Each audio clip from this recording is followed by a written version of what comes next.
really do feel that they took my taste and they took their expertise and their knowledge and brought it to life, which I think is the marker of expertise and perfection.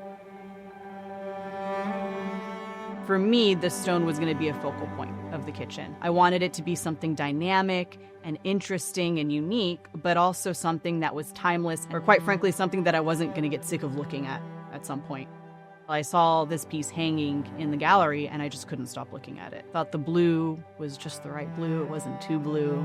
I thought the veining in it was dramatic and warm, but at the same time, something that felt appropriate for a young family.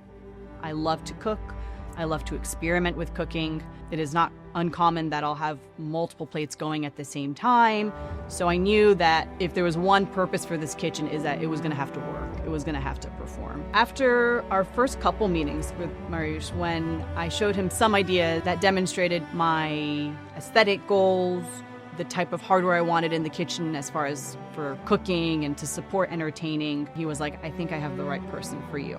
And he brought on Dan. Dan was also a perfect complement to the project, very methodical, and literally no detail escapes him. In the previous kitchen, my pantry was a disaster. There was no thought to the construction of the shelves or the organization aspect of it. I really wanted a space that could extend my food preparation and or extend some of the clutter of cooking, but at the same time still allow the kitchen to be the focal point where people could congregate and hang out.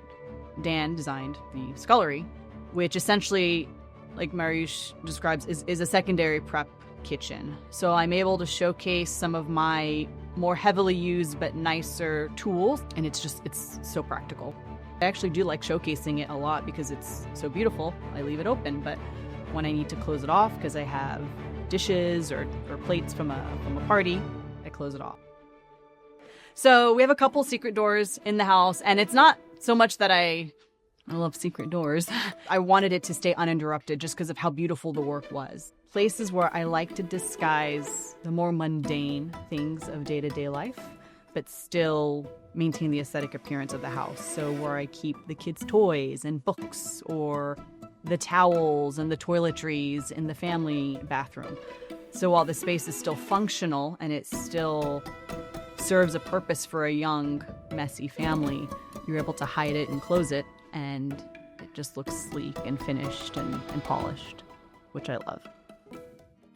I like to think that our house has brought us closer together as a family because there's so much functional space for us to congregate together while still doing the things that we love to do. The kitchen is the center of the house, not simply because it's probably the biggest room in the house, but I love to cook. I can cook while the kids are doing their homework on the counter, while Salah is sitting there with a drink, and him and I are talking about our days.